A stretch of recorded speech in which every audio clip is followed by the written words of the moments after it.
at playing the quarterback position at the highest level? Decision making. That's the biggest and best thing you can do as a quarterback. That's what my skill set is decision making. So I don't ever let anything alter my mind or let anything get in the way of me not being in my right mind. So decision making as a quarterback position for my skill set, what I like to do, sit in the pocket and throw it, that's the best attribute. Experience here so far at the Triangle? Good. I love it here. The NFL flew to Europe to host games. Shedeur Sanders flew to Europe to buy the stadium. Breaking news tonight. The Sanders family just declared war on the NFL's global monopoly. While Roger Goodell was unveiling the NFL schedule for Paris and Munich, Shedeur was signing the checks to control the teams in those cities. He has officially become a lead investor in the European League of Football. He isn't just an NFL rookie. He is now a team owner inside a rival league. Deion Sanders said it best. The NFL wants to visit. We want to live there. We are building the pipeline from Paris to Prime. Sources say the NFL is looking into whether this breaks the conflict of interest policy for players. I have the leaked email from the league office to suggest they might try to force Shedeur to sell his stake before the draft. Here is how Shedeur Sanders just outmaneuvered the NFL on a different continent.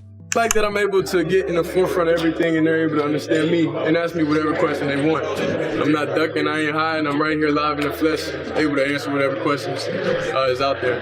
There's so many people that look at your dad and say like that's his involvement is a bad thing, but how much has that been a positive thing for you, just being ready for the bright light? I ain't know your parents, being involved and wanting the best for you is a problem. Right. I think as parents. The NFL has a secret, and it's one they've guarded for decades with billions of dollars. It's the belief that they are the only show in town, the only stage where a young elite quarterback can reach greatness, fame, and generational wealth. But while league executives were busy counting television revenue, a 23-year-old quarterback from Colorado was quietly plotting a move that could rattle the entire structure. Shedeur Sanders didn't just decline an invitation to the dance. He chose to build his own ballroom. And the ripple effects are already sending NFL front offices into full-blown panic mode. For years, the formula was simple. Play college football. Wait for your name to be called by a billionaire owner. Sign whatever contract lands in front of you. Accept the injury risk. Accept the non-guaranteed money. Hope your fit with the team keeps you from being cut. But Shedeur Sanders has never followed a script. Raised in the shadow of prime time, he learned that a helmet can feel like a crown, but a contract can feel like a cage. Now, he's stepping away from that cage in a move so bold, so calculated, and so threatening to the NFL's bottom line that it could reshape professional sports forever. This drama didn't begin in a boardroom. It began with the belief that the traditional path was rigged. Shedeur didn't just hint that the NFL draft was a spectacle. He said it outright. Imagine being a top-tier athlete, scanning rankings and seeing names like Dillon Gabriel or Jalen Milroe placed ahead of you. To Shedeur, that wasn't just evaluation. It felt like a deliberate attempt to lower his brand. He watched the media narrative unfold, casting him as difficult while celebrating the so-called safe choices. Because the NFL draft is rigged against me, and it is an absolute shit show. There is no way these three little bums, Tyler Show, Jalen Milroe, and Dillon Gabriel should be drafted ahead of me, especially the Dillon Gabriel one. That shit made me crash out. I broke all the TVs at my house. I'm not going to allow them to embarrass me like this, so I'm withdrawing myself from this rigged draft. They know I'm the next Tom Brady, but these teams are all haters because they hate my dad and my cockiness. In a moment of raw frustration, he hit his breaking point, reportedly smashing TVs and swearing he would never let a rigged system tarnish his family name.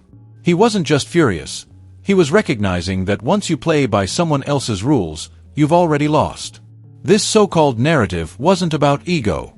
It was about how NFL teams began using personality questions as leverage to quietly push down a player's draft value. They call it fit.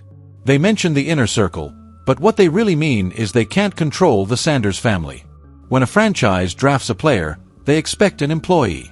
What they encountered with Shedeur was a business-minded quarterback who already had millions secured and a father who understood every angle inside the NFL playbook. The league wasn't worried about Shedeur's arm strength. They were unsettled by his independence. They understood that a player who doesn't rely on league money is a player who can say no. And that single word just became the most expensive answer in football history. That's the plan. If that's not what you're trying to do, don't get me. If you ain't trying to change the franchise or the culture, don't get me.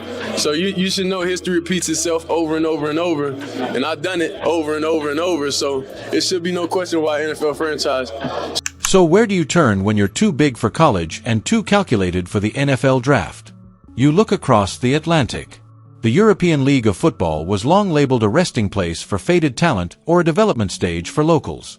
At least, that's the narrative the NFL preferred. But while American fans were asleep, international markets were surging. Billionaires in London, Berlin, and Paris realized that landing one genuine superstar could shift the entire global spotlight. They didn't just present Shedeur with a contract. They handed him the keys to the kingdom. We're talking about a rumored $150 million across 4 years. And that's only the beginning.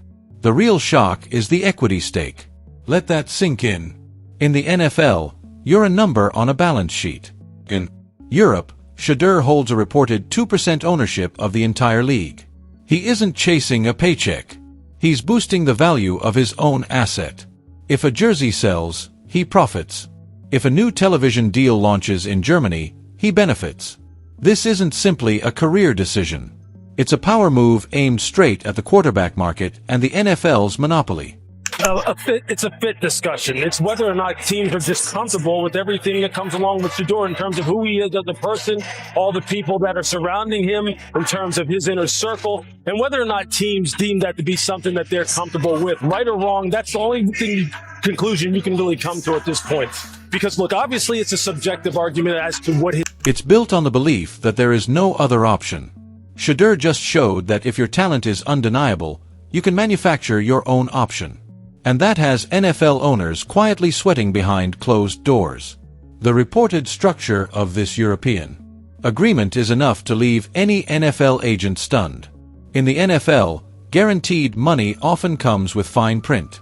It includes injury offsets, conduct clauses, and team-friendly options that allow a franchise to release a player the moment he becomes inconvenient. But Shedeur's international contract is said to be airtight. If he's injured in the first game, he still receives every cent. If he decides the situation isn't right for him, he still receives every cent.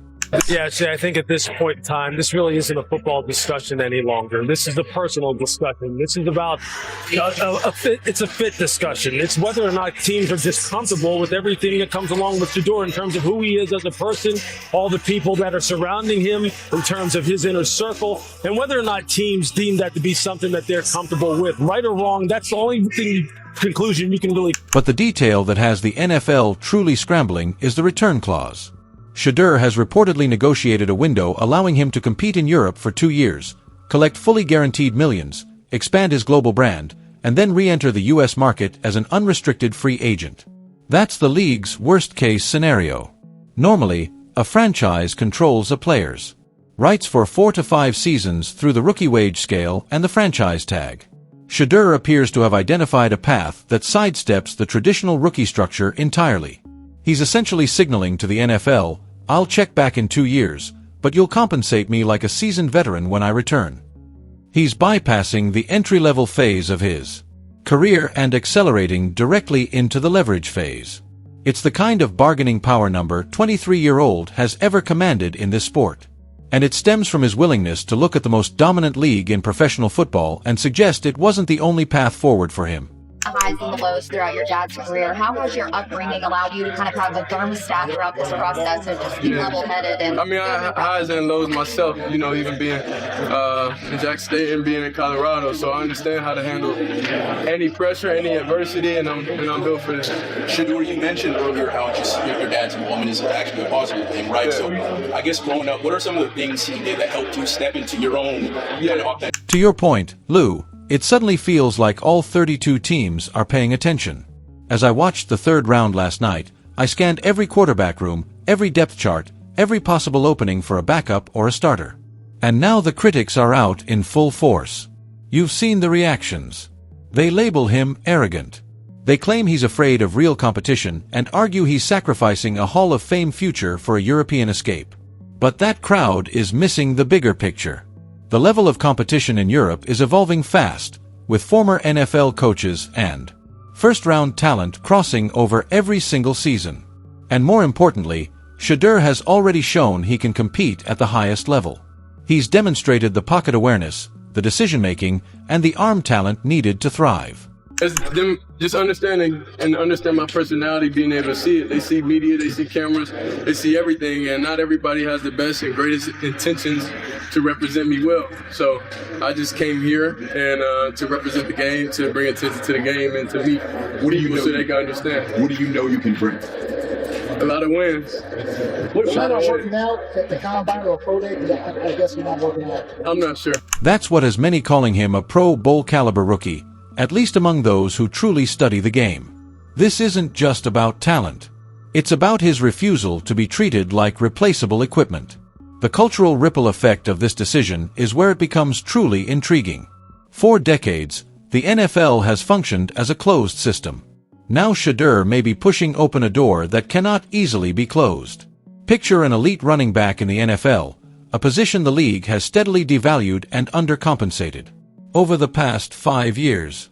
Now imagine seeing Shedeur secure equity and full brand autonomy in Europe. Why remain in a structure that views you as expendable when another opportunity presents you as a stakeholder instead?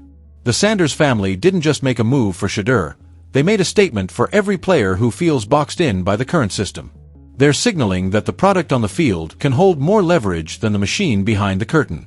The NFL's reaction has appeared split between confidence and concern.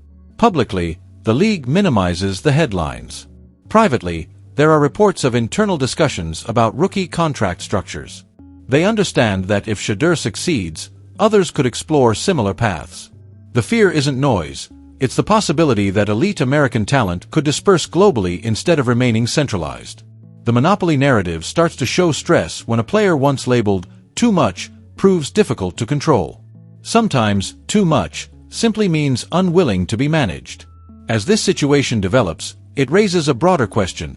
What defines a professional athlete? Is it loyalty to a logo or clarity about personal value? Shedeur Sanders is reportedly wagering $150 million and his reputation on the belief that players themselves drive the business. Whether he remains in Europe for 4 years or eventually returns to the United States as a record-setting free agent, he has compelled one of the most powerful organizations in sports to respond. The power balance feels different. This extends beyond football. It challenges long-standing expectations that athletes should feel fortunate simply to participate. That era may be evolving. The impact is still unfolding. The NFL may attempt to minimize it, but the conversation has shifted. The landscape feels altered, and the reverberations continue across the league. As 2025 approaches, the central question isn't whether Shedeur Sanders is ready for the NFL. It's whether the NFL is prepared for players who recognize alternative routes.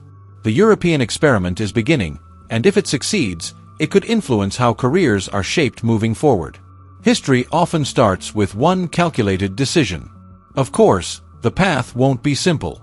Media scrutiny will intensify, and traditional voices will doubt the move. Critics may hope it fails to preserve the familiar structure. But the Sanders family has consistently operated under pressure. They don't avoid storms, they navigate them. And now, that storm is moving toward the NFL's leadership. So what's your take? Is Shedeur redefining player leverage or risking a legacy? Would you leave the NFL for a reported 2% stake in an entire league? Share your perspective below. Is this a genuine shift in power or a temporary headline? Either way, the spotlight is global, and for once, the NFL isn't fully steering the narrative. Stay tuned, because this European chapter could reshape how the game is viewed.